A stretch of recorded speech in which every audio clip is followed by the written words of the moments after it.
Well, hello and welcome. If you look right behind me, you'll know where we are, at the Great Pyramids of Giza, right outside of Cairo, my home. I'm Ramy Romany, and I was born here. I grew up studying ancient Egyptian history, archaeology, and language. I'm an archaeologist, Egyptologist, adventurer, explorer, and world traveler.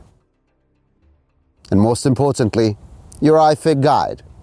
Stick with me on this next dozen workouts, and I'll take you to the most fascinating sites in ancient Egypt.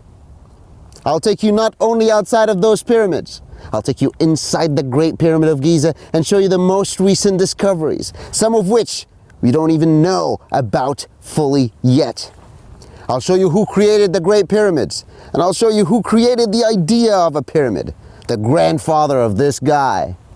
I'll travel in time with you. We'll go to the most fascinating temples of Luxor, and then we'll cross the Nile into the city of the dead, the Valley of the Kings, and I'll show you the tomb of King Tut. Join me, see the world, and get in shape. All right, so 3 pyramids right next to me. They've been there for thousands and thousands of years. To be exact, 4,536 years. They're still in place, quite intact. But a lot of people sometimes ask me that question, ancient Egypt, how ancient Egypt really is.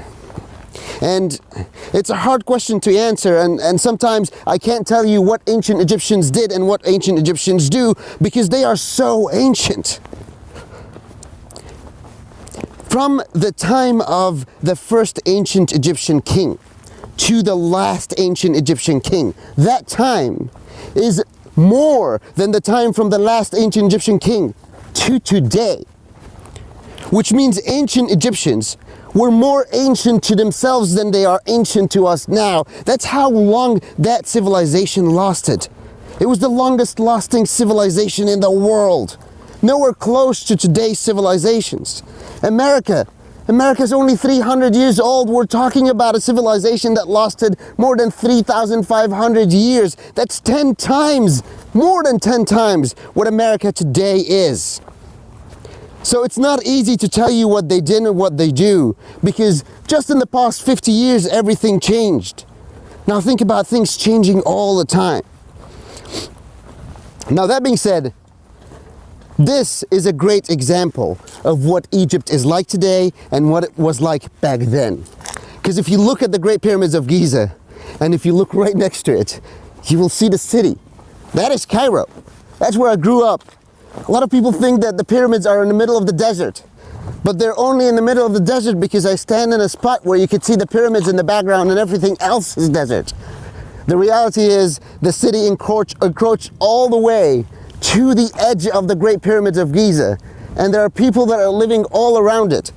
If it wasn't for the government stopping everyone and deciding the Egyptian pyramids have to stay intact, we couldn't even have this patch of desert. At the time in ancient Egypt, this side of the Nile, the west side of the Nile, was only a place for the dead. The Nile was the split of Egypt at the time between the city of the living and the city of the dead. And that's why the pyramids are on this side, the west side. They believed that the sun would rise on the eastern side of the Nile and then sets on the western side of the Nile, and in that same side, the sun would rise for the dead. And that's why ancient Egyptians believed that the west side of the Nile was where the dead would live for eternity. And that's why their pyramids, their tombs, are right here. Now on the east side of the Nile, their houses would have been.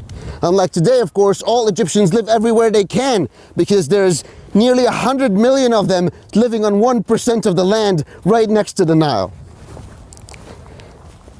But even though we found those great pyramids as tombs, we found other pyramids and tombs everywhere. You probably hear about all the ancient Egyptian tombs we find, all 99 pyramids we found. We have never found a single ancient Egyptian palace, ancient Egyptian house of some king that lived in it, even though they must have been glorious. But the reality of the matter is that they weren't. They weren't built to survive. They were only built for the living time, and they knew and they believed that the living is a short amount of time, and their real house, their house of eternity, is their tomb. And that's literally what the word tomb in ancient Egyptian meant, per-hat, which means the house of eternity. They believed that this is where they're gonna live for the rest of their lives. And that's why they made themselves a mummy. Because the mummy will keep their body intact for the rest of time, all which they will survive for eternity. I've come here, I'm not even exaggerating, I've been here more than 1,000 times to the Great Pyramids of Giza. And every time I'm here, I really just come over and I look at them and I'm mind blown. Even though I studied every part of them and I tried to figure out how they were built and how they were made and all the theories out there. And even if I find a theory that makes so much sense, it's still the execution of this marvelous building is mind-blowing. It's unbelievable. Nearly 5,000 years ago, they built these. And when you look at them from far away, you think they're not as massive as they are. They are. Every little rock, if you look at every little rock that is building any of those 3 pyramids, every little block is 5 to 7 tons each. 5 to 7 tons. And each one is nearly the size of a small New York apartment, which is not saying much. But put 2 million of them together, stacked on a perfect pyramid shape with no glue. No glue, no cement that sticks them together. And you get the most amazing structure of the ancient times. I've made that bet before, and it's easy for me to make because it's unlikely for people to execute, but I've bet that no one today can build a pyramid like those. A pyramid that was built more than nearly 5,000 years ago. No one today can build it. If you look right next to that pyramid, that's a great example actually.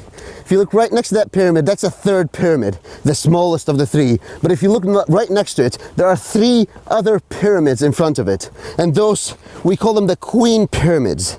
And in those, they are the tombs for obviously the Queen and the sons or the daughters of the king at the time. In this case, it would be King Menkaura. Those 3 pyramids here are the iconic 3 pyramids of Egypt. Even though we found 99 of them, but those 3 are the most famous. When you look at the one in the middle, it's the biggest one, it looks like the biggest one, but it's not the biggest one. It's just on the highest ground. The biggest pyramid and the most important one is the one all the way on the right, which is Khufu's pyramid. It's extremely important. All around you, you will see that the pyramid, the desert around the pyramid is full of sand. But back at the time, this wasn't as much sand as it is today. It was mostly that limestone. The reason they chose this spot as the pyramids plateau where they're going to build their pyramid is that it was where the local quarry is. They can quarry the stones, the limestone, straight from here and stack it up and make a pyramid. And then they wanted to find the best casing for a pyramid possible. And for that, they would go further away to get the finest limestone, dig it up, and put it right there for the casing. The casing that doesn't exist today. And the reason it doesn't exist today is not what you think. It wasn't because of nature or time. It didn't just fall. It was quarried. Ancient Egypt went through phases, and the Greeks came, the Romans came, and then the Arab conquest came. Different Islamic civilizations took place. And at some point, the pyramids weren't as valuable for people as they are today. They were just a bunch of old buildings that are hanging around doing nothing. And when they needed massive amounts of rocks, they would just quarry the pyramids.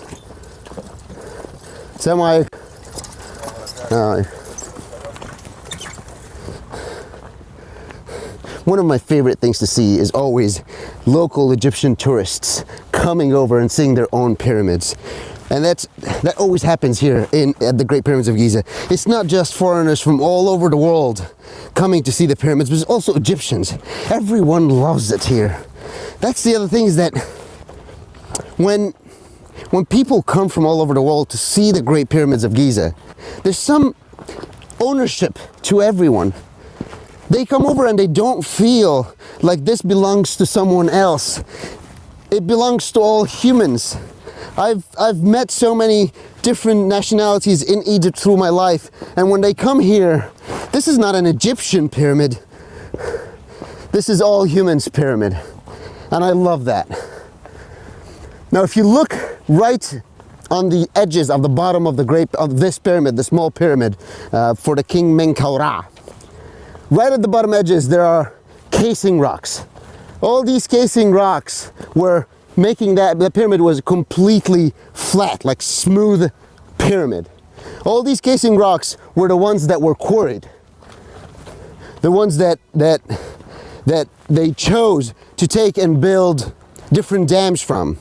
It is known that one of the main dams in Egypt that are on the Nile was built from pyramid stones.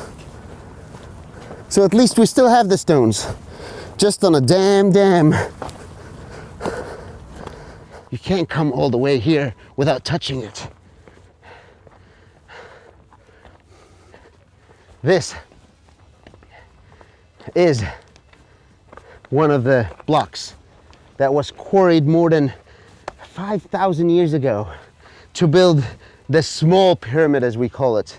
And if you look up there, look all the way up, that is the smallest of the three pyramids.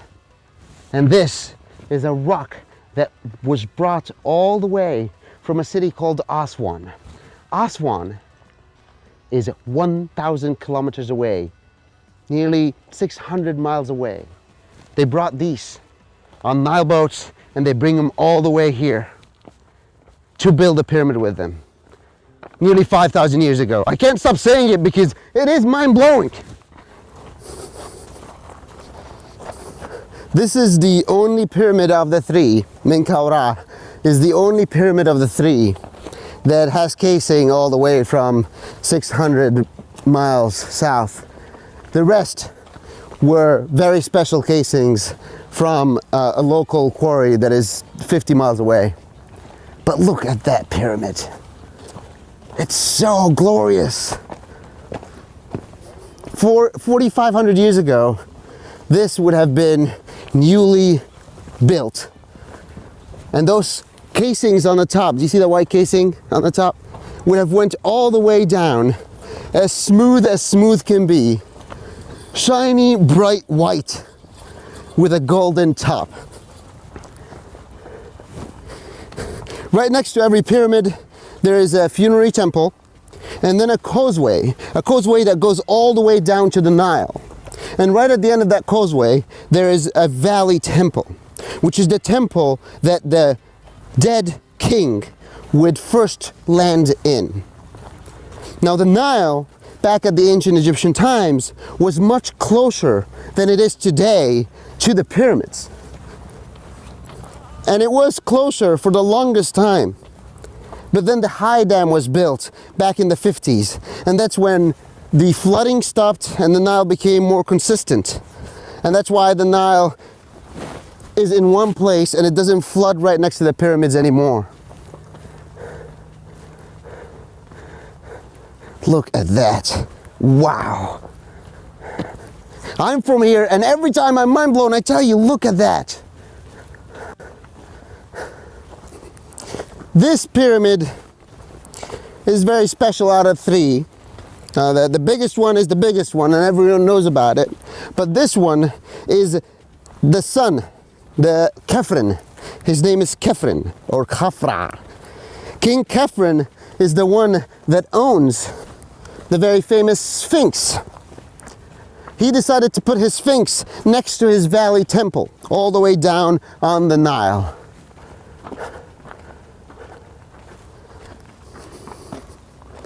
Look at that. There's so many theories about how these things were constructed and who constructed them. People are so lost sometimes when they look at them that they think humans couldn't have done this, and that aliens from space would have come and built those pyramids. And I'm flattered when people think so, because that's how awesome our ancient Egyptians were. But also, 2 years ago, a piece of papyrus was found right next to the pyramids, all the way down there. And it was a piece of papyrus that was written by a guy called Imri. And Imri was the chief workman at the workmen's village of the Great Pyramid of Giza. He was the head of all the workers, which was a very important job back at the time. And he wrote in detail about everything that was taking place at that time. Just 2 years ago we discovered that. He wrote that all the blocks would come to the pyramids through canals, which was a revelation for us because we didn't know how they transported all these rocks, even if they brought them all the way from the Nile to here, but how would they just move them to the pyramids? But he said that all the rocks were coming through canals. So they would dig canals from the Nile, have boats on those canals with massive 5 to 7 ton blocks on each boat, and have these boats going around. So you can imagine back at the time when this was being built, it probably looked like the most busy port in the world. All these boats coming in, dropping massive blocks, sleds with blocks and workmen pulling them. I got this question many times before. How come ancient Egyptians didn't use cars with wheels to transport pyramid blocks? If they can build pyramids, why didn't they build cars? And there's a very simple answer to that. Cars don't work in the desert too much. Sleds work much better. So they use sleds mostly here in the desert. They would have 2 rows of workers pulling the sled behind them, and 3 people with pottery pots of water that are dropping water on the bodies of these workers. And if you look right underneath the ground, everywhere you go, you will see a piece of pottery that probably came from that time. It's a piece right here that probably came from that time. Everywhere on ancient Egyptian sites, there's pottery everywhere. They would drop water on their bodies and help them cool down all the way so they can take the pyramid blocks into the pyramids. But then now, how would they take the blocks and put them all the way up on the top? Was a complete other problem. But around each pyramid, they created ramps. So they would build one level, create a ramp around it, and that ramp stays. And they keep taking the sleds with the blocks up that, and they keep going up all the way till they create the pyramid. Look, if you look over there, you will see how they dug into the land to put that pyramid here. And all this digging, you see all these marks, very symmetrical marks. These are the tools that they used at the time. You see how perfect, how smooth that wall is? That's how perfect the block came out too. They had a technique using pressure and water to drop long tools in order, and then they use pressure and water, and the block comes out in a perfect straight line, which funny enough is nearly the same technique they use today in local quarries.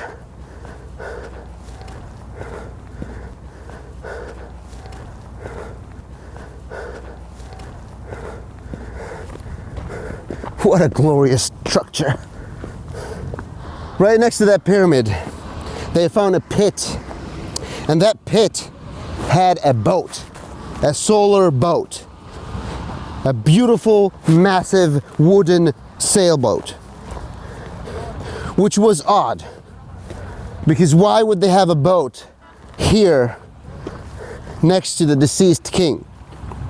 Everyone believed that that was the boat that brought the king all the way to the pyramid, the dead king to the pyramid. But when they studied that boat, they found that that boat never sailed in any water before, which meant one thing and one thing only. Watch your step. That this boat was made for the afterlife and not for this life. Ancient Egyptians believed that once a king passes away, he goes into a journey in the afterlife before he gets to the final judgment.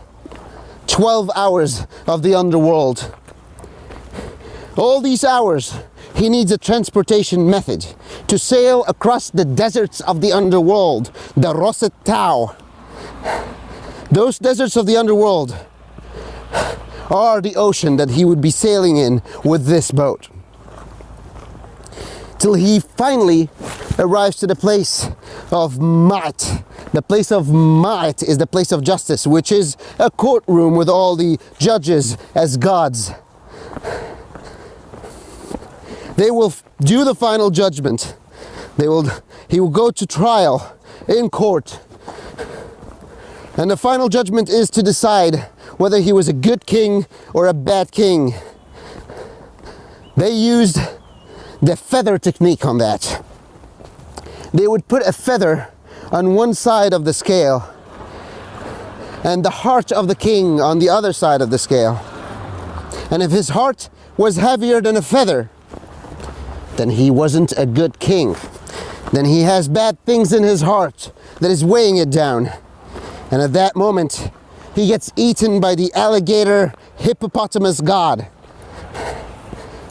and never sees eternity. But if the feather was if the feather was heavier than his heart, then his heart is light and it doesn't have bad things in it, and they would go to heaven, eternity. Now, do you know how many kings went to the final judgment and had a heavy heart? None.